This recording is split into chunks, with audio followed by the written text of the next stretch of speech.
Hola. Bueno, vamos a hablar sobre el manejo perioperatorio en traumatología y cirugía ortopédica. Nos vamos a centrar en aquellas condiciones que predisponen al sangrado y hablaremos o iniciaremos el tromboembolismo. Por supuesto que el manejo perioperatorio implica preservar un estado nutricional y metabólico adecuados. Se debe de manejar exquisitamente el dolor posoperatorio, con una atención al cuidado de las heridas quirúrgicas, haciendo profilaxis de infección atento a guías clínicas y estando atentos a signos de infección aguda que pueden aparecer.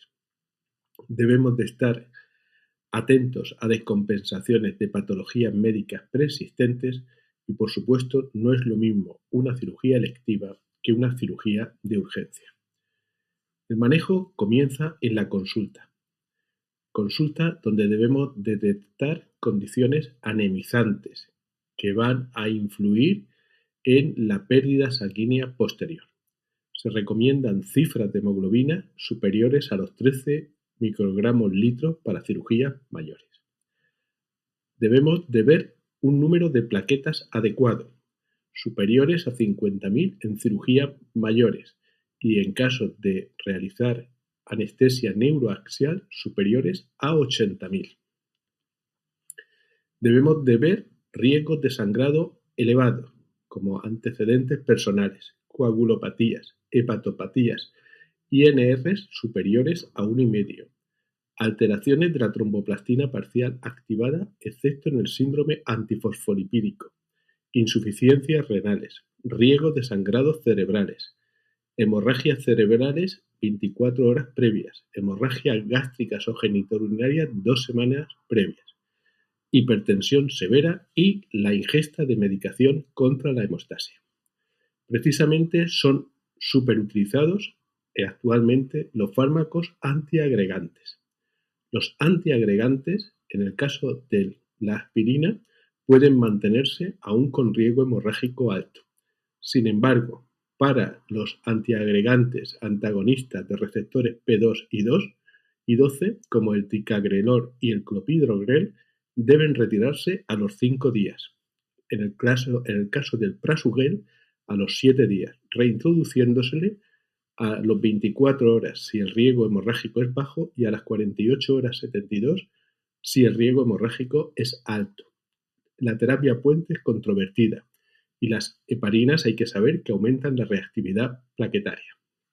En cuanto a los anticoagulantes, los dicumarínicos se retiran en función del INR, oscilando entre los 2 y entre los 3 y los 5 días. La warfarina se añaden 2 días adicionales.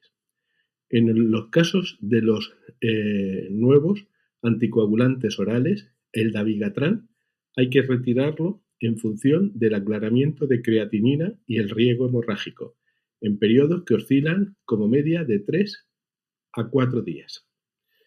En los casos de los sabanes, rivaroxaban, apisaban y edosaban, si los aclaramientos de creatinina están por debajo de 30 con riesgos hemorrágicos bajos a los 3 días y si son riesgos hemorrágicos altos a los 4 días. Se reintroducen según los riesgos hemorrágicos y las terapias puentes se realizan si los riesgos trombopóticos son altos. Recomendamos esta APP para la terapia para saber cuándo hay que retirarlos con más exactitud. En casos de cirugía urgente, si no se puede plantear un retraso de la cirugía y ante una emergencia quirúrgica un sangrado activo, recomendamos de primera elección los concentrados de complejo protombínico, según peso del paciente. Debemos de conocer las expectativas de riesgo hemorrágico de la cirugía a realizar, estimando, por ejemplo, unas pérdidas en cirugías de prótesis de cadera y de rodilla de 700 a 1.700 mililitros.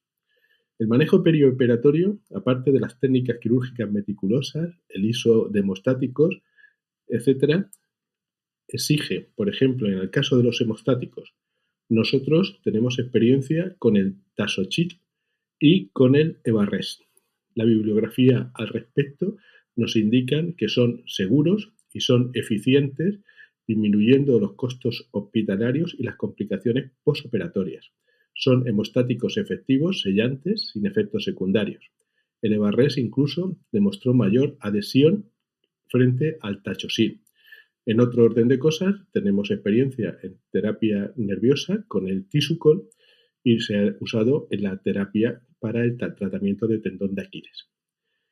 El uso de diluciones de agua oxigenada en lavados, en artroplastias, para prevenir la infección está controvertido, dada la citotoxicidad del agua oxigenada y que no es capaz de prevenir el aflojamiento aséptico, sino que puede generarlo.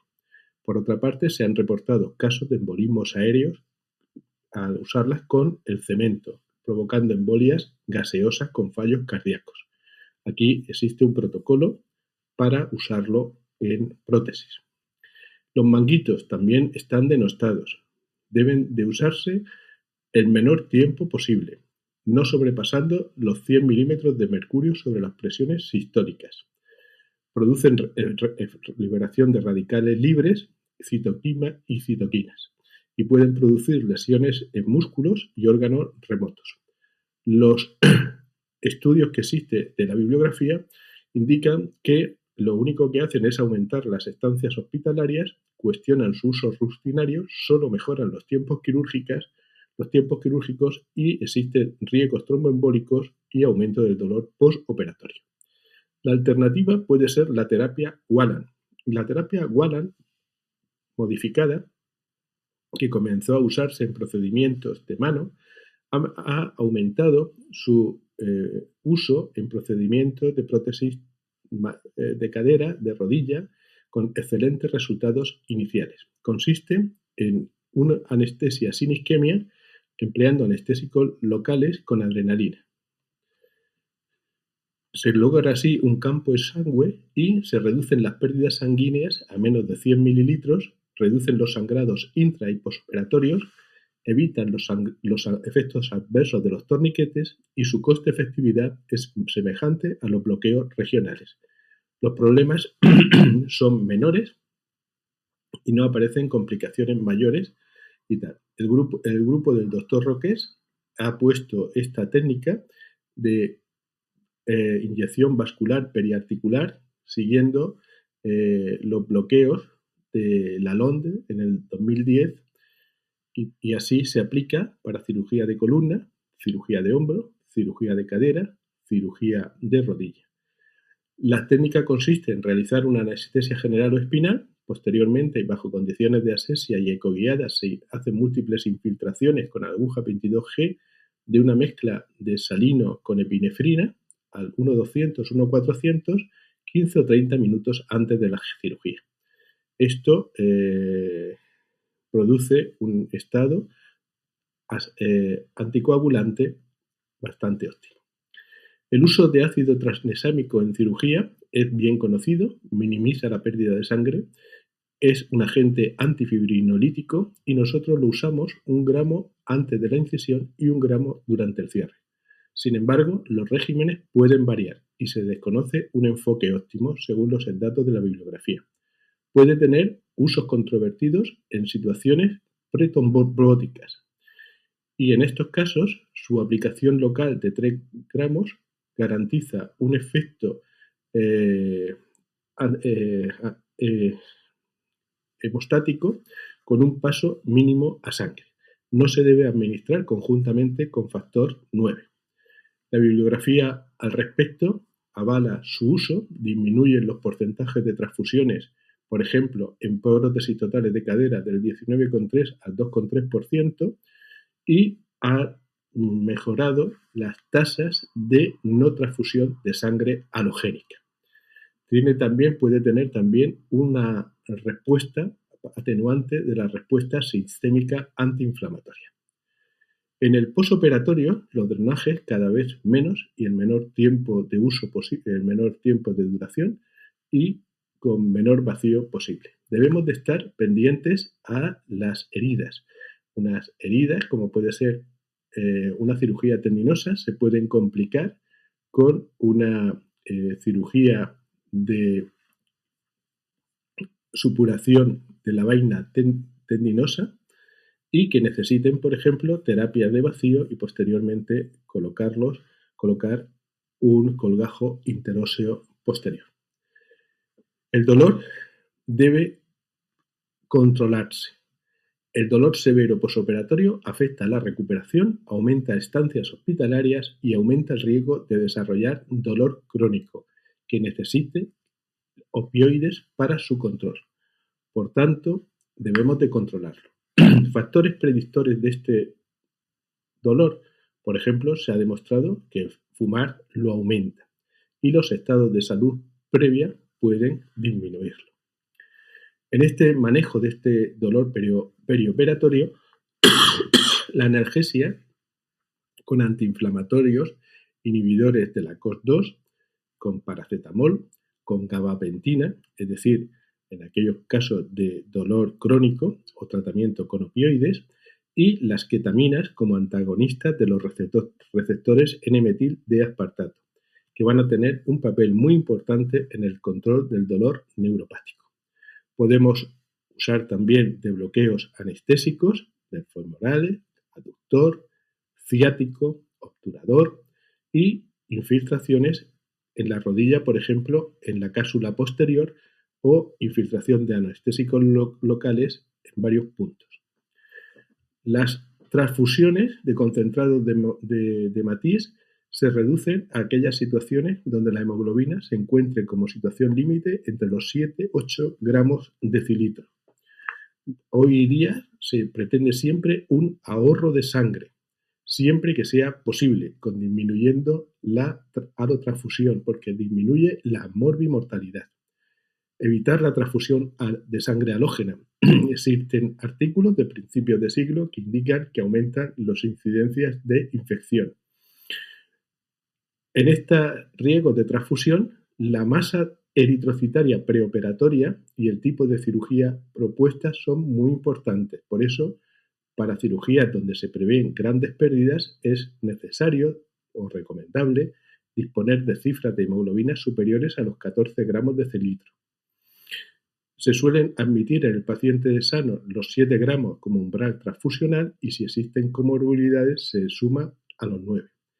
Las predonaciones, las autotransfusiones se han dejado de proponer por su baja rentabilidad y las hemodiluciones normovolémicas y las recuperaciones de los recuperadores de sangre en cirugías de grandes escoliosis o deformidades pues han demostrado que aportan factores de coagulación normofuncionantes y plaquetas, por lo que son mejores. Por tanto, las guías clínicas recomiendan en cirugía ortopédica los 8 gramos decilitro. Y posteriormente, en el posoperatorio, si tenemos una situación de anemia con cifras de hemoglobina, damos hierro oral y si esta hemoglobina es inferior a los 10, hierro intravenoso. Las vías antitrombóticas, la principal es la vía de la antitrombina. La antitrombina, unida a la heparina, multiplica su factor antitrombótico en un 1000 por 1000. Entonces, respecto al estado posoperatorio, debemos recordar que es un estadio procoagulante donde se deben de adaptar las circunstancias según el riesgo trombótico de sangrado y esta profilaxis se realiza con heparina de bajo peso molecular y pentasacárido, fundamentalmente el fondaparinus. La heparina tiene una respuesta más predecible con una menor incidencia de sangrado y el fondaparinus tiene una menor trombocitopenia inducida y menor incidencia de enfermedades tromboembólicas venosas. Las dosis profilácticas y las dosis terapéuticas usadas como terapia puente están puestas aquí. Por último, debemos de valorar los riesgos de tromboembolismo en factores que nosotros podamos controlar, como son los manguitos de isquemia, cada vez menos, las descargas, los encamamientos, las posiciones quirúrgicas, la duración de la cirugía, saber que en la cirugía de las extremidades inferiores es superior el riesgo tromboembólico a la de las superiores y debemos de conocer que, por ejemplo, la edad avanzada, si bien no hay tromboembolismo en los niños, del 1 por 100.000, en los octogenarios es del 1,2. Dicho esto, espero haber sido de ayuda y muchas gracias.